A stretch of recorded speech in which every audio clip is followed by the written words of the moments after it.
work. Like I saw Wesleyan did a version of the Rude Mex show, The Method Gun. 30 seconds. Really good. Yeah. Nice. I mean, that's one of the benefits of sometimes playing in a big house, sometimes playing in a club, is you start to figure out what of the same material has to just go like yeah. to work. Yeah. Yeah. Sort of nothing's changed. Our microphone is on though. This is just the test. If we look down here, the microphone and the Microphone video are muted. Okay. Something's Okay. coming through somewhere. Can we just mute on both of those? Like the one on the smaller computer also? On the iPad. I see that mute. You know that John Prine song? I guess that's what I'm using to talk back to them at the moment. Yeah, we're getting feedback somewhere. Which one? Do you know that John Prine song? There's flies in the kitchen. I can hear them a buzzing. Or anybody? So many flies right now. Oh no! Is it hot? Is it hot there? It is today, but it's also been like 34 degrees. Yeah. It was gardening the other day. It snowed the other day. Snowing. And it was like a squall. It snowed in like 6 directions at once. Crazy. A little no horrible night. Not miss Rochester, New York. But if you mute that, does the distortion go away?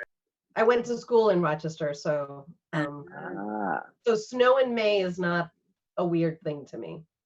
Oh. Well, I don't think.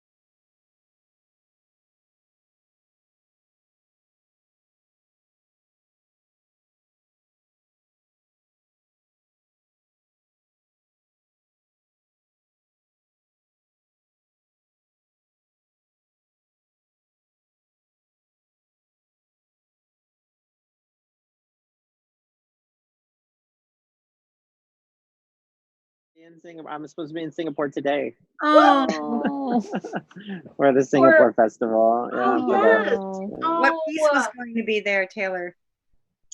We were going to do a 24-decade bridge show, which is kind of a big deal for them because, but it was, it's a queer show and it's, illegal to be gay there. And so if it was a big deal, they were not necessarily taking a risk because no one's going to get in trouble, but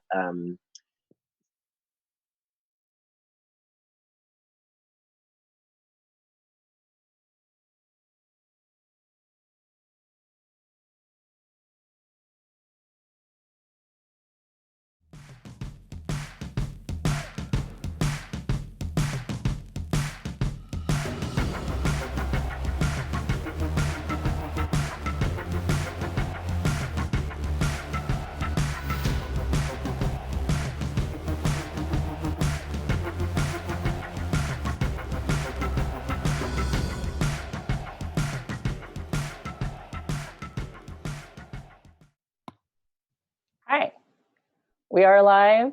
Yes.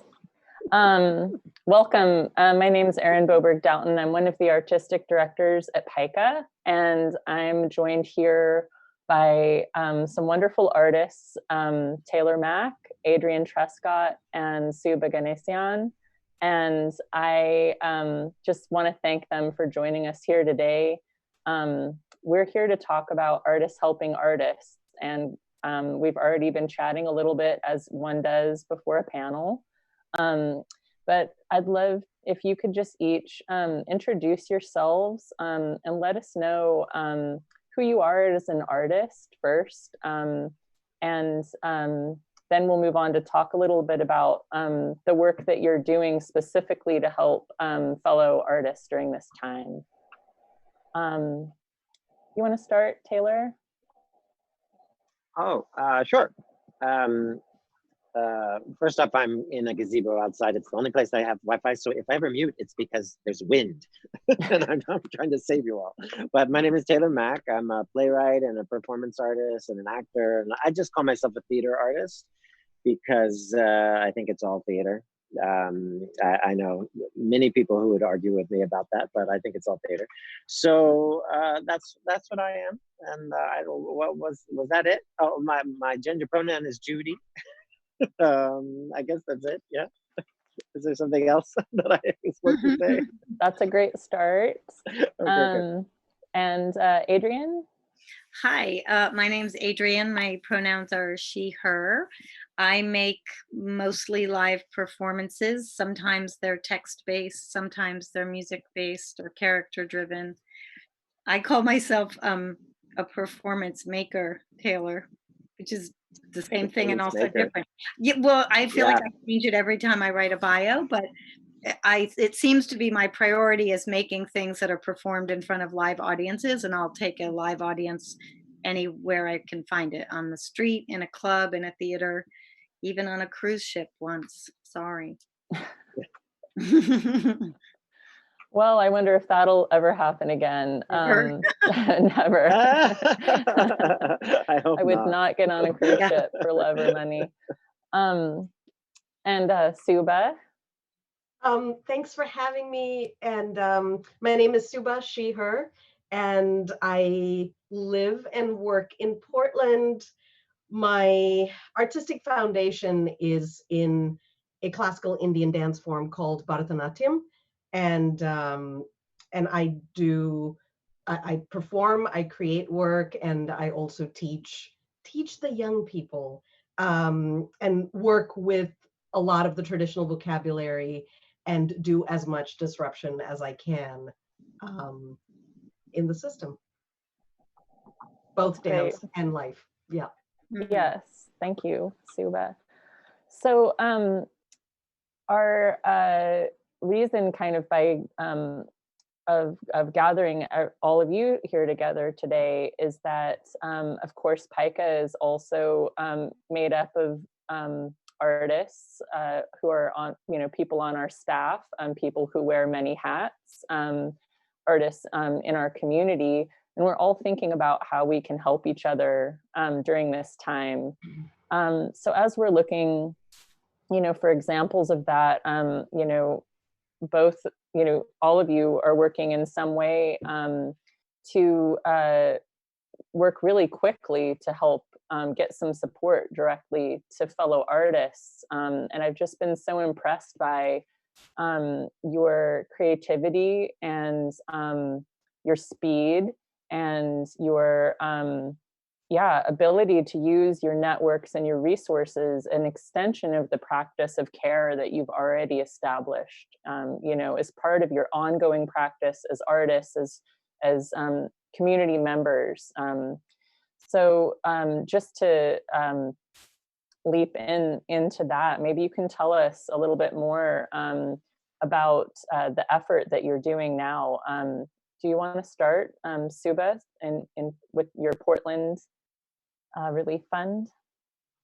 Sure. Let's see, March 11th, which is a Wednesday, I think, was when we began to see Portland entering real serious issues. And Taylor and I were talking about Singapore because Taylor was supposed to have been there, and I was born and raised in Singapore. 2 months before that, I had seen a video that was made by the Singapore National Culture Council about COVID and what that means for the arts. So it's been kind of in the back of my head. And when things started happening on March 11th, 2 weeks before spring break, right? My immediate thought was, what's going to happen to our independent artists? What's going to happen to our teaching artists, especially, who depend on those last few months of school to make money for summer? So there are all these things going through my head, and then saw the effort that was started a week before that in Seattle, right, which we might talk about, and thought, let's do this, let's start this, Portland. And so yeah, it was really about making phone calls both on the donor end and on community collaboration end, including Pica, right? All of you were happy to help, both as bringing artists to apply and help donors know what it's about. My big goal was, how can we start the fund in a way when we launch that the artists aren't going to be putting money into the fund? I was trying to really get donors to put money in, that it was already robust, because as we all know, we might need $2,500, but we're always going to put that $25 into any fund, right, that takes care of our people. So yeah, we launched on March 18th with, I think, $55,000 in the bank. And then with so much amazing partnership and so much collaboration, we have gotten out $160,000 so far to a little over 400 independent and freelance artists in the Portland Tri-County area. So that's Multnomah County, Clackamas, and Washington. 2 rounds of monies, and the general amount has been somewhere between $400 and $750, with a few in the thousands. So, I mean, just spewing out numbers, but really it's just been thinking about what it means to be a community, and what love means, and the kind of response that's been coming back from the artists, because the collective need of these 400 artists is over $1 million, and we've only been giving what, like 165 for everybody. And the response really, I don't think I've spent one day not crying since March 12th. I'll stop there. That's beautiful. Thank you so much, Suba. And I know some other PICA staff are running the chat on our live stream, and they're putting links to Trickle Up. So and your funds. So just to know, these funds are ongoing, and you're welcome and encouraged to make donations to these funds. They're still going out to artists, and that $1 million need, you talk about, artists are going to need support for a long time. And I think that a lot of folks don't really understand the economic situation that artists are living in, and how precarious performing artists' careers generally are, even in the good times. And so, we're going to need all kinds of support in an ongoing way.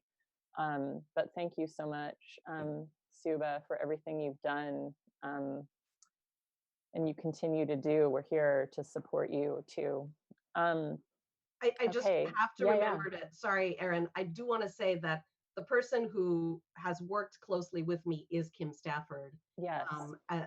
Kim Stafford, who, that was the last 2 months of Kim being the Oregon Poet Laureate, right? We have a new Poet Laureate. It's a 2-year stint. And Kim just, when I called Kim and I said, can we do this? His response was yes. So I think that the joy of hearing so much yes in a field where we hear so much no or maybes, I think it's just important to celebrate. Yeah, thank you for bringing that up. And thanks, to Kim. For those of you who are here in Oregon, Kim Stafford's a well-known and treasured poet in our midst. Okay, so I'm going to switch over to Taylor, who is behind Trickle Up, and Adrienne, who's one of the performers who's been very active in performing and helping to promote Trickle Up as well. So how did you come up with this great idea? Well, it was Liz Swados was a mentor of mine, and so many other artists. She was a director and a composer and a playwright, and she primarily wrote musicals. She got me my first grant, which was many years ago. It was $7,000 at the time. Before that moment, I'd always lived kind of week to week, even as a kid, and so I'd never known what it was like to be ahead of the financial panic. I was always behind, like trying to pay the bills and barely surviving even with survival jobs. So when I got that $7,000, I didn't have to apply. She put my name forward. It was the Peter S. Reed grant, and they gave it to me. And it just changed my life. It changed everything. And so when this happened, I was at the theater, the Flea Theater, where I met Swados. doing a new play of mine that was getting canceled, and I overheard someone in the lobby say that yesterday they had 3 jobs and today they have 0 jobs.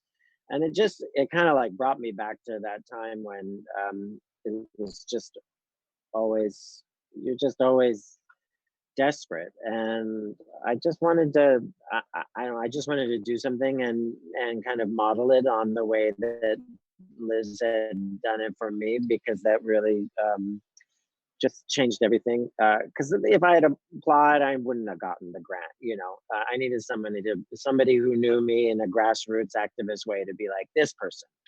And so, I just was thinking about it. I was thinking about how we're all gonna live now for a couple of years, and I thought, well, we give all our money to fucking Mark Zuckerberg. Like, why can't we give our money to each other, right? So we give our money to whoever is the executive of Netflix, and half of the things that are on there are people killing other people and raping people. So why do I want to give my money to that? I'd much rather give my money to artists that need it, right? And to watch their content. So that was really kind of where it came from, was this idea that we could all subscribe.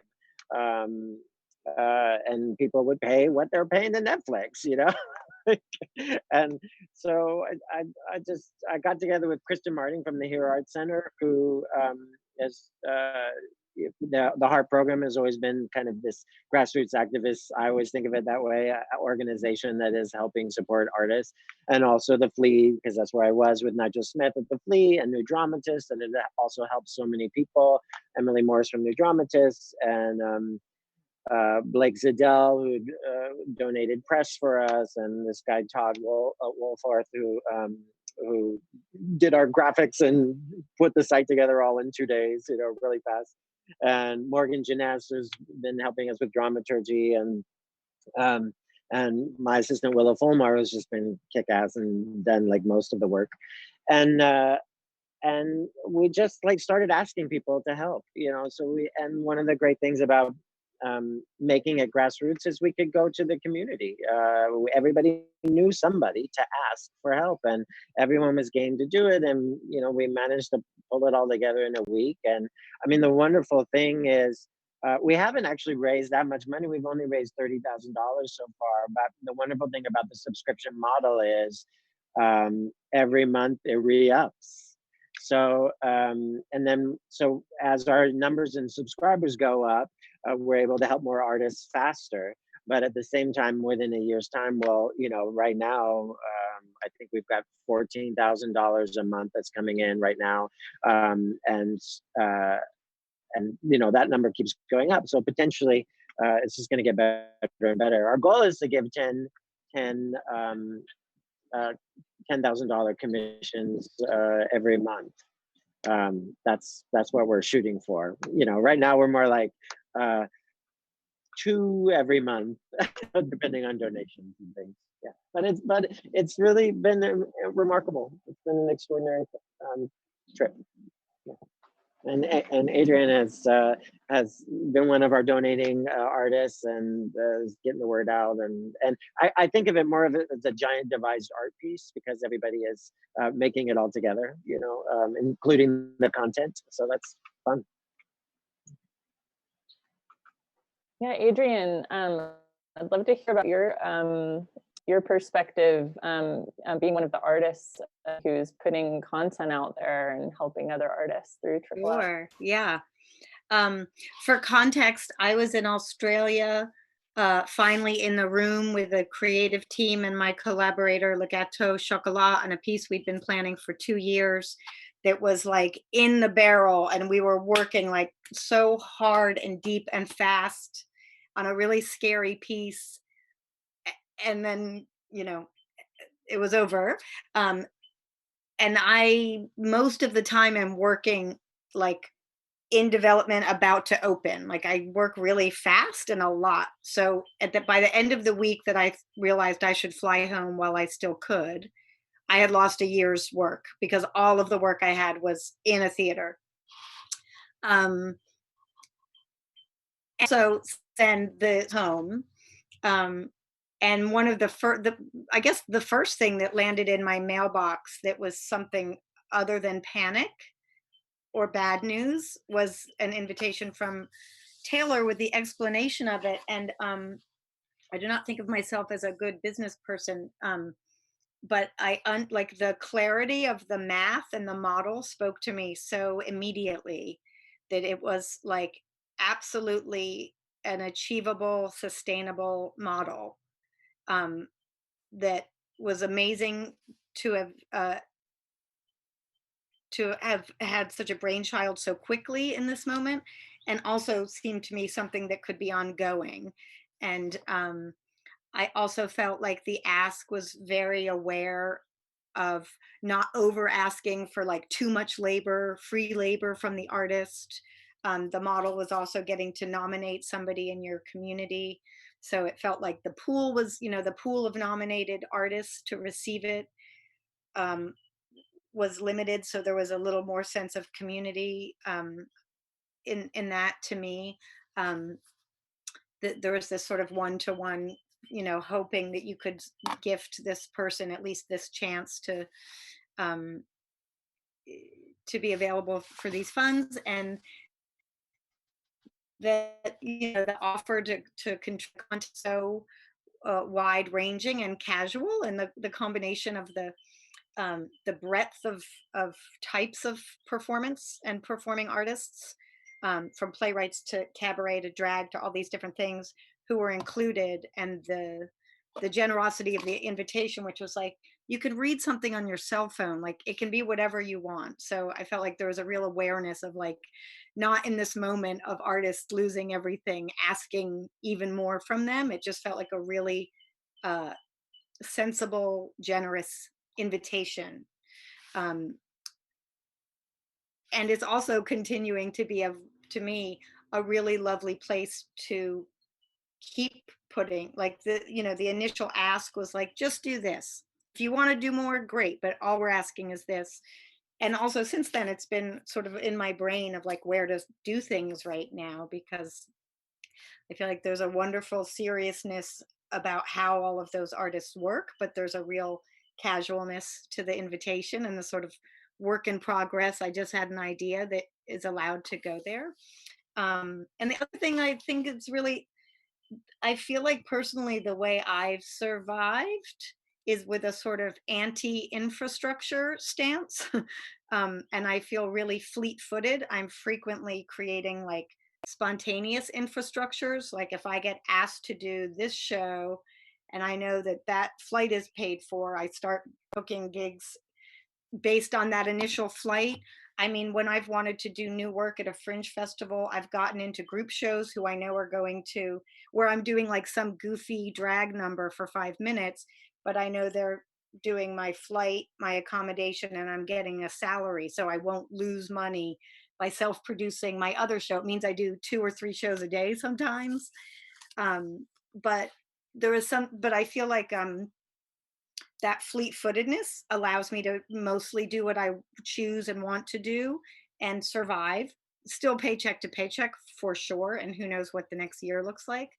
But there was like a fleet-footedness about how Trickle Up has designed itself too, that it doesn't feel like, I could be wrong, it doesn't feel like there's the weight of infrastructure and institution in it. It's like, do this, $10 in, like, I can't ever give anybody enough money to make a difference in their lives, but I can give $10, and knowing that makes that crowdsourcing difference just feels literally like I'm a richer person and can contribute as a funder and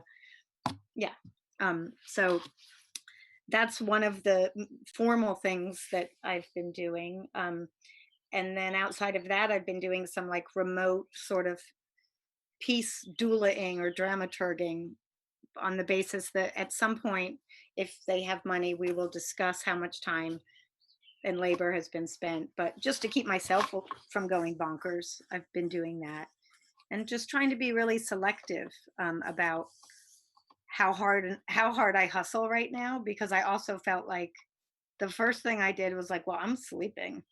Like I haven't had a chance to rest this much in 20 years.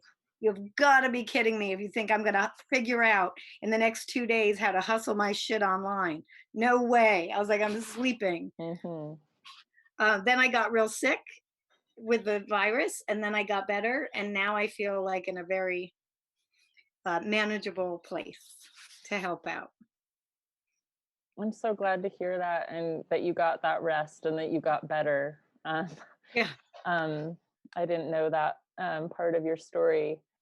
You know, Adrienne, earlier, I can't remember if you said something like, I'm not good at math, or I'm not good with money, or something like that. And I think that's a really common misperception of artists, and a common misperception, like a self misperception, because what I see is that artists like you and Taylor and Suba, like, you're so entrepreneurial and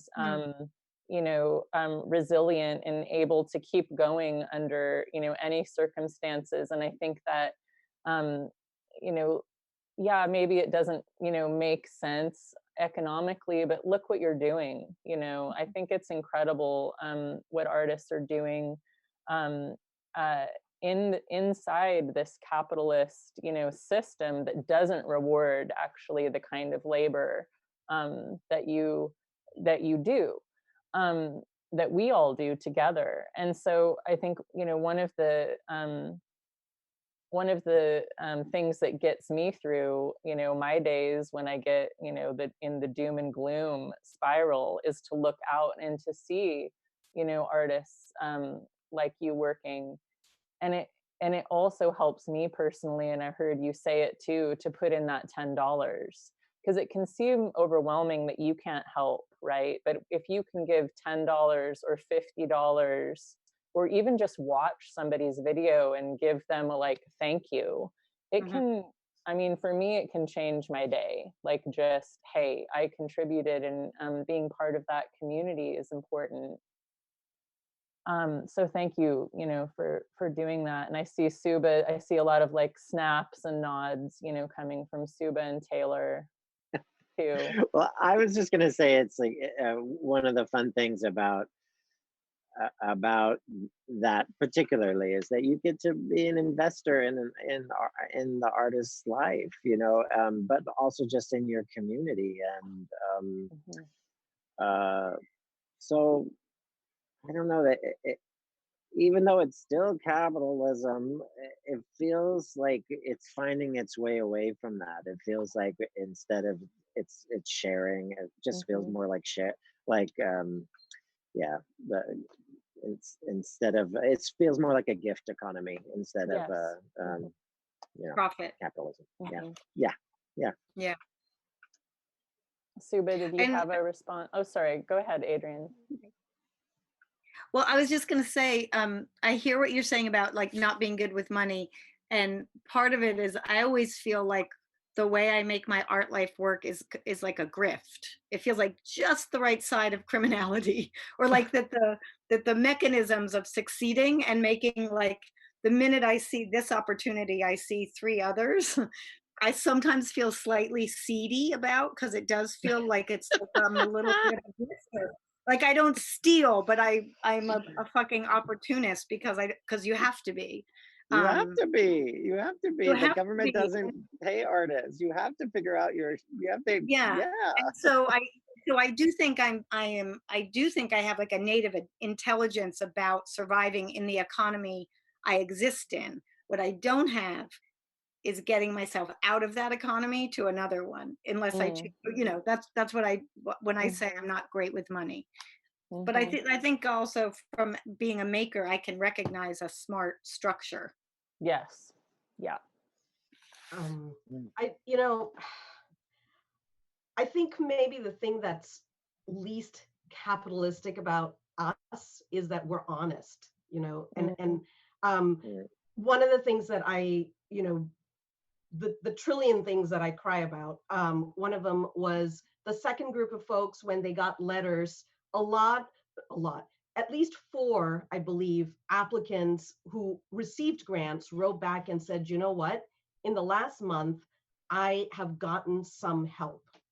and so please give this money to someone else, right? Oh, wonderful. Yeah, amazing. yeah. And so the reality of how honest we are, because we really know one another in such a deep way, even though, you know, we haven't really seen each other's work ever, but we understand the structures that we live in wherever we are, I think is really and then I think about, here's a time during crisis where it's really hard to build something during crisis, right?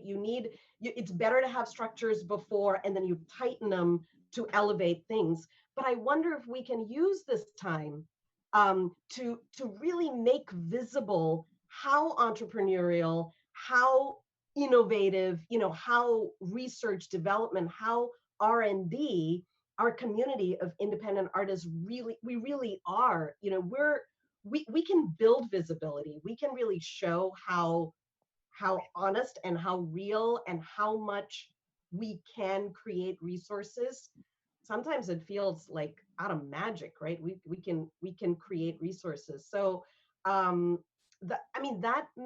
that gives me energy on the days where I just feel exhausted, because maybe this is a time where we can really show how resourced we are and how resourceful we really are, instead of constantly being put in the box of, well, eventually you'll become an organization and then it's like, no, we do what we do because we're good at what we do, and this is resiliency. It's not we don't need to become an institution. Okay, I'll stop now. That's You're all amazing, wonderful. always. Yeah. Well, like, Go ahead, Adrienne. Another thing, I have this little piece of property outside of the city, and when I made a little house here out of it's a garage basically, and it cost $8,000.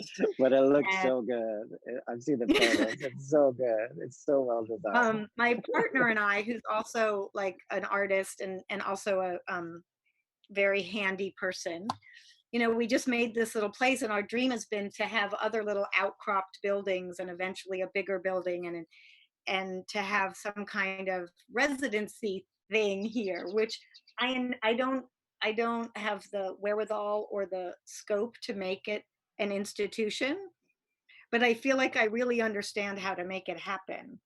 And in my mind, it was to sort of try to serve people, artists I know, where it's like, do you just need to go somewhere for a week to do your taxes? And or do you need to just do you just need that last week to finish your thing? But actually applying for the residency would blow your wad anyway, and like you can't even, you know. And Yeah. even though it's like the way I'm working feels very under the radar, which is where I'm best, I'm like, well, like even right now we have our little cabin and a little camper, and even now I'm like, well, as long as I can Airbnb it with safe COVID this and that for 3 weeks, then I can offer it for 1 week. It's the only income we have right now, but I was like, then I can just invite my artist friends who are like losing their minds in their tiny apartment in New York City up for a week, if they can kind of get door to door and keep it safe. And I've always wanted to build another one or get another camper or something, and I haven't ever had time because I'm always on the road. So this has become the summer that I'm building the second one, because I'm really good at getting free stuff and being DIY.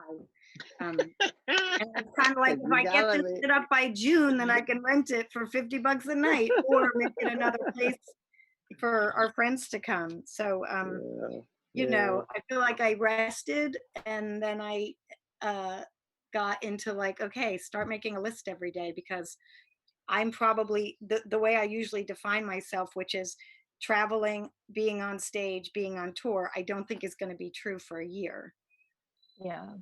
You know, so all of those projects are on hold. So yeah. So I'm going to just make a quick little announcement that we are streaming on YouTube. Those of us who are on this chat, we can only see that we're on Zoom. But if you were at home and watching this through YouTube, through the Pica stream, you can ask us a question and we'll get it, and I'll, facilitate getting the question to these folks if you'd like to ask them a question.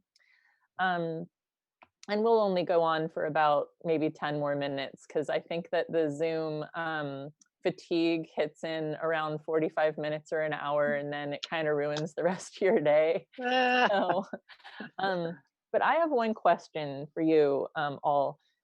So we know that we need to make our donations to Trickle Up and to the PDX Artists Relief Fund. What else do artists need right now? For those of us who are artists, who are people who care about art, who are audience members, what do artists need? What can we do to support our community now? Well, I mean, I was just talking about this a little bit today. Is a lot of it. Like, we've created this network, right? That's what I called Trickle Up NYC, as a network. And I was like, how can it be even more of a network? Or actually, Nigel Smith said that in our meeting. How can it be more of a network where we're really connecting people? And so that's what we're thinking about. Because there were a lot of problems before all this started that we all had, or that a lot of people had, and they weren't all financial. Also, and I was just thinking today that we just put up a new video of Christine, this wonderful drag performer, artist, Paul. It's just extraordinary. And before that, we had put up some archival footage of Split Britches, Peggy Shaw and Lois Weaver, and all of their old stuff. We put their work up online, and we were talking about archival work or new work that's up there, and what do we prefer? And I was saying, well, it would be a shame to get rid of archival footage because you don't have Christine unless you have Split Britches. And that's something that we don't have in our community. I've never seen it anywhere as any kind of like history, a hub for our history and how we're connected as kind of independent artists and artists who are maybe just a little bit off the mainstream. Like, of course, everyone knows how the recent, Pulitzer Prize winner was inspired by Tennessee Williams, but we don't have the history of how did Penny Arcade influence everybody, out there, all the performance artists, and how has that happened? And so I was thinking about that and creating some kind of historical dramaturgical links between people that would be really fun, that you could see, the educational, but also just emotional and healing for a lot of certainly the older artists that I think are feeling a little ignored right now. And also a tool for the younger artists to be like, oh, I don't have to reinvent the wheel. I can just add my own stuff to what's already there. That's exciting too. So, I mean, that's one emotional way and artistic way and an aesthetic way that I think that's one of the things, 5 million things that people need right now. So that's what I'm hoping for. And just like more agency too, I think, is what a lot of people are longing for and need. They need more opportunities, and they need a sense that they don't have to ask for permission to create or to have the opportunity. So that's a tricky thing to give someone, but possible. That's a great answer. Christine and Split Britches and Penny Arcade are all artists we've shown at Pica. So the folks who are tuning in are, I hope, familiar with them. If you're not already, you can go over to Trickle Up and see some of their work. And Taylor, you were also talking earlier before we started live about this continuity of queer artist practice and the kind of support that queer artists have provided, you know, for each other. And this is a kind of continuation of that. And I certainly see that with Split Britches and Christine and your work and Adrienne's work. Yeah, so it's great to mention. I think as when we're in this time of a pause, you can kind of think like we're on hold, but we're really in charge of or responsible for taking care of whatever part of culture we understand and we're a part of, and you know, preserving it and helping it thrive so that it will be there in the future. And I know Suba is doing that with her work too. Can I jump in? Absolutely. One of the things that I just want to, you know,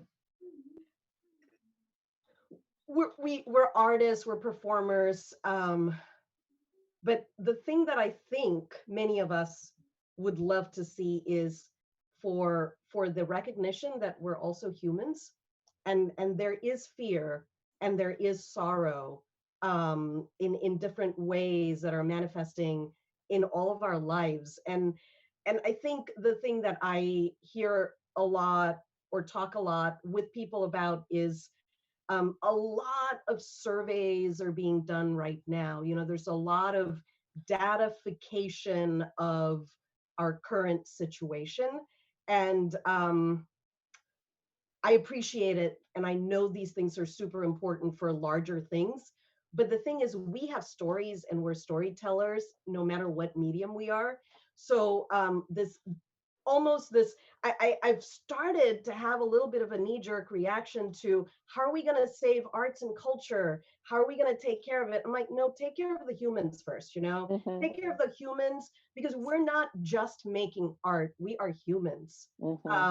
And so that sense of, don't forget that the stories matter maybe even more than the data points, because the data points are easy to digest, but our stories are maybe the ones that's gonna turn you out, turn you in, help you maybe navigate or not navigate life, you know? So this, I think that a lot of us, I'd appreciate for people to remember that there's humanness here. We're not just producers of art. We're not just creating things for you. We're not commodities. But we're feeling this in a way. And so then the word trauma comes up for me, because there's a lot of discussion about what happens with school closures and so much social distancing, that there's so much trauma that's happening and can come up. And what can arts and culture do to help navigate that trauma that could happen globally? And my question is, can we help us artists who might be able to help with that trauma? Can we be in the front line? Like, can our trauma be taken care of first, so that we can, quote unquote, help this global pandemic of trauma? Uh-oh. Oh no, I'm on. You're good. You're good. Thank you guys for that. I think I have a slightly schizophrenic take and response that I'm trying to hold both parts of it. One of which is that I feel so grateful when I get to experience another artist reaching out in some way or sharing their art. That really lifts me up right now. So part of me feels like, respond and, you know, find a way that you need to be in the world right now. If it feels like, oh my God, I'm used to being on stage and I need to be seen doing my thing, like, well, by all means, like, throw a lash on and get on Facebook Live. Also, I feel like, you know, take care. Like, this is a chance to rest. There's no fucking deadlines right now. Like, there's no, that adrenal gland can actually like turn off for a minute, and you can do something else, and you are still an artist even if you're not on stage making your art. And I feel that I really echo that. Like, I don't feel the responsibility to be productive right now. I feel like a community responsibility. I you know, like, thinking about my artist friends who, you know, have mental health issues, who I know are quarantining totally alone, or are single mothers, God help them, quarantining, and artists who lost work, and just really feeling like that side of things. So I'm glad people are being responsive, but I also hope that artists are taking care to like not just jump into a medium because there's this like frenetic panic, to like still be visible and to, you know, trust that like you're allowed to rest and wait until you figure out what your next move is. Artistically, I know we can't all wait to figure out what our next move is financially, and that's maybe more pressing. But I also feel like it's really time to like think about what we want next and stick to our guns. Like I was having a conversation with my collaborators on this project in Ireland where I was meant to go right after Australia, which would be now, about like strategies for maybe continuing and reworking the budget. And I realized that on some level, we were all ready to adapt and re-strategize and be responsive and change our contracts to be like, well, we can't get paid the whole fee. You could get paid some fee. And I realized that it was like so deeply ingrained that you didn't have to ask the institutions or the lighting house rental place or anyone else to respond with the same kind of flexibility and elasticity. And I was like, you guys, whoa. We can't be racking our brains to respond with ingenuity to a totally abnormal situation as though it's normal. Like that, you know, that artists do that all the time. So like use your strategies and what you know about that. But like, this really does feel like a moment to seize or misstep, because it really is shining a light on the kind of precarity we live with all the time. And it really does feel like an opportunity to put a more knowing foot forward and an insistence for transparency. Like I feel like what my colleagues and I have been sharing about why we are or aren't surviving right now, you know, like my partner also is the superintendent of our building, and he can do that because he's mostly a drummer and works at night, so he can do that in the daytime, and so we get a huge cut on our rent. Otherwise I would be losing my mind right now. But there's so many strategies that are like Tetris like that we all develop, and I don't think sometimes that the larger world knows that we're managing all of that all the time. Adjunct teaching, doing a drag show at 11, being, you know, all of those things. So I really look forward to all of us in ways that are happening, and that's happening on a live talk tonight, really putting our foot forward about how we think about institutions, what we call them, what, you know, like all of those things. So I think if anything, if we don't have anywhere to go and we don't have any shows to do, we can really address that. Mm-hmm. Yeah, that's huge. Adrienne, I know you're referring to this talk that's called Real Talk, and I hope somebody on the PICA staff can put a link to it in the chat, because I will lose my concentration of talking to you if I try to do it at the same time. Yeah. But it's a really, really important dialogue that PICA has been a part of too, and a number of artists that are very close to us who've been working on.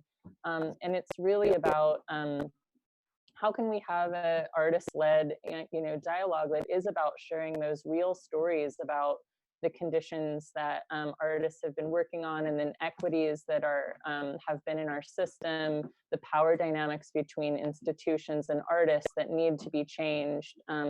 So all of those things, you know, are part of that talk. And again, that's going to be something that goes on and on and on. I wrote some things in there.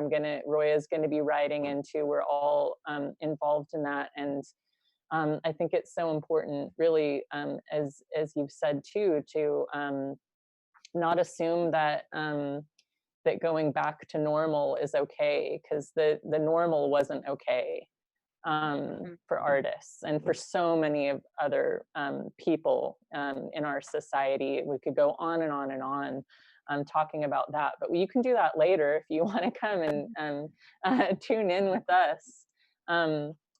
But I just wanted to throw in one question from the chat, from the audience, that's been filtered to me. And something we talked about a little bit earlier.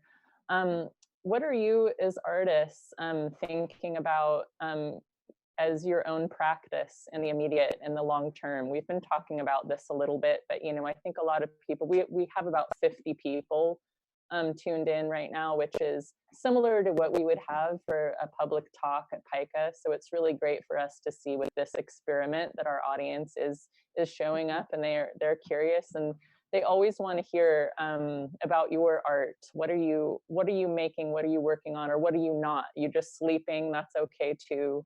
But we just want to hear. Yeah. Yeah. Well, I can say that I have a lot of projects actually, and part of me wanted to just call up everybody and say, nope, done. Talk to me in 2 years, because this is going to go on for 2 years, and who knows what the world is going to be like. And but it's just unrealistic. You don't change the way you behave overnight just because the world changes around you. So every day I wake up, I'm like, ooh, I could make this, I could make this, I could make this. So I'm just like, I'm just writing. I'm writing a piece of about kind of my mom and Christian Science, which is this crazy religion I was raised in, and this art school that I was kind of raised in. And I'm writing a big giant musical, and I'm writing a small little jazz musical about how to live a virtuous life in an unvirtuous world. But I mean, I think the wonderful thing about having lots of projects and trickles, feels like an art project, especially right now, is I've got, at first I was panicked. I was like, I have to do everything. I have to answer every email. And then I'm like, no, I'll email them in a week. It's okay. And all the pressure I was putting on myself was just pressure I was putting on myself. So I've kind of gotten in a much more relaxed place with it all now, where I just, I work on everything for about 2 hours every day, and then I go for a bike ride, or I read something, or and I like that pace.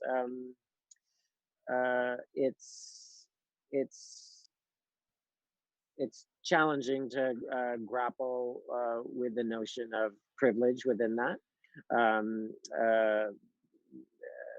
But it's thanks to people like Elizabeth Swados who gave me that grant, that I have this privilege where I can sit and go, okay, I'm gonna chill out for a couple of months and not panic, and try to help other people.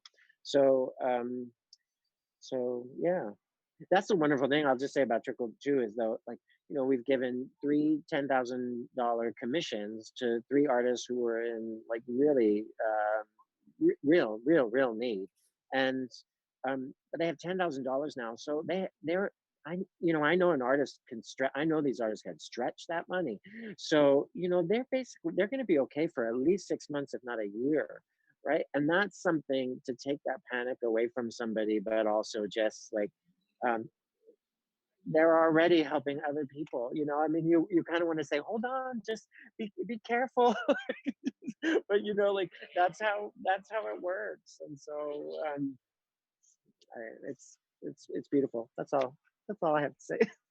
Yeah, artists are so good at that redistribution of wealth. If you want to get the economy stimulated, just give $20 to an artist, and they'll have everybody, spread out fairly and equally, and helping everybody out. And just, it's so great to see. Suba, how about do you have a artistic practice of your own simmering along these days?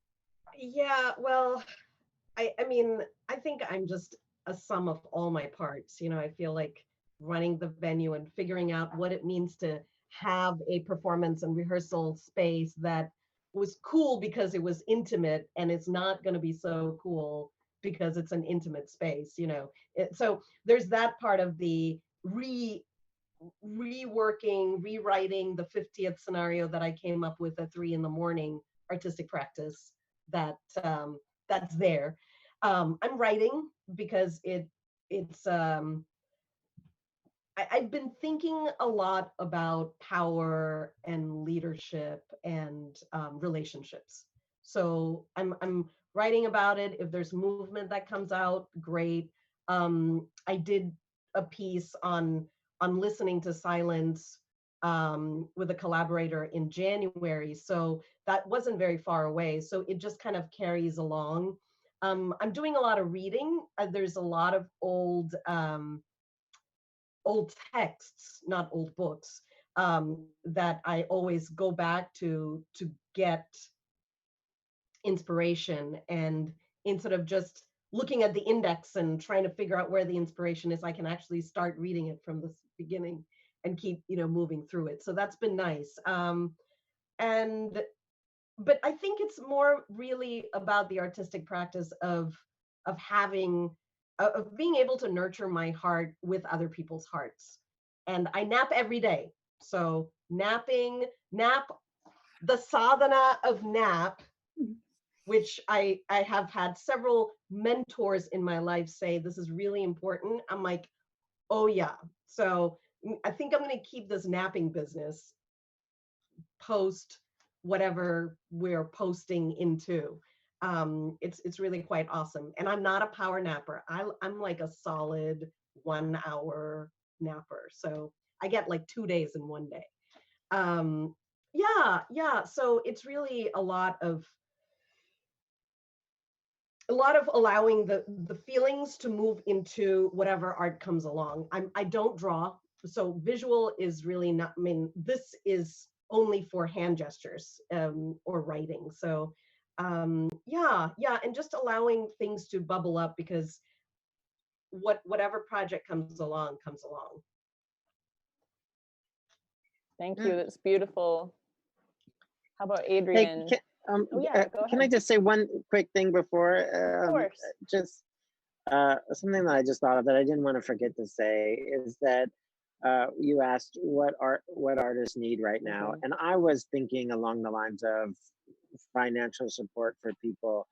But one of our recipients, she wrote to say what was so moving about the Trickle Up Commission is that she thought she was alone, and she's not alone. And she was like, I should have known I wasn't alone, but I felt this loneliness. And so I think, that's, if there's an artistic practice that I want to do, like kind of moving forward, it's like, how do we let people know that they're not alone when we're all isolated? And I'm interested in that. Not necessarily the internet is not always the solution, but yeah. I'm interested in that. Thank you so much for thinking about that a lot too, and how to stay connected, not only on the internet. I've had a lot of nice phone calls with folks just going for walks and having a phone chat kind of. I know a lot of people have been, rekindling that kind of, or, we used to write letters to each other. Let's support the postal service. Yeah, there's a lot of ways we can stay connected.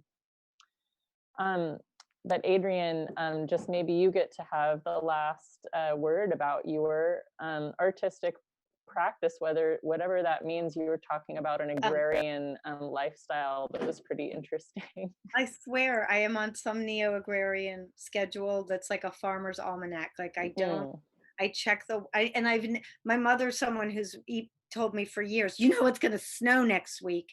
I never think about weather, and suddenly it's the main thing that, like, it's the main parameter that makes sense suddenly. So I'm doing tons of physical labor to the point where I kind of can't move at the end of the day to get work done on my property that I want to do, but I also could never afford to hire someone to do, which in my mind is part of my artistic practice, because it's sorting through and thinking and planning for this piece, which would, I suppose, be an endurance piece called a long-term underground residency project. Yeah, an endurance piece. So I do that, and one thing I work with a pencil and a notebook in a way that I haven't in years, and I make a list every day of some really banal stuff to do, like really banal, and then some more sort of creative things to do, and then some like fantasy things. And I certainly don't check all of them off, but the checking some off feels deeply satisfying. And when I check enough off, or the sun goes down, or it starts to rain, then I decide that's the end of my day, which might mean that's time to write, like it's the end of my labor day, and I will like, or my physical labor day, and I do some writing or look at some of the stuff that some of the people I'm working with have sent me so I can respond to them. I have to say, I'm having a much, now that I am better again, and I understand that I'm not going to be doing any of the things I thought I was going to be doing at all this year. I'm making my own schedule about just working on things that don't have an end date, which is usually a very good generator. That deadline it's me figuring out a different artistic practice that's a little less comfortable. So I'm interested in that. And I totally just forgot what I was going to say, but it was the key thing. Oh, what I have found is that it's easier for me to figure out when my day is over. Like, I feel like I used to do a thing where I would be at rehearsal and then this and then that and then, oh my God, Australia just woke up. So I actually have to do a bunch of admin, and it's 9:30 p.m.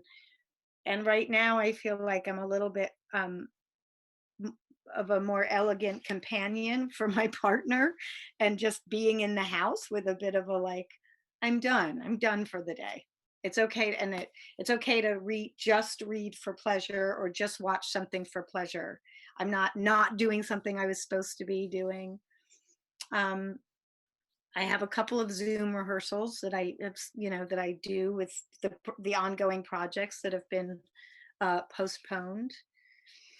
And I'm meditating, which I've never done, but only for like 10 minutes, and then I get impatient. I'm already like one eye open before it's over, but I'm practicing having nothing to do and be still, because it's deeply uncomfortable. Well,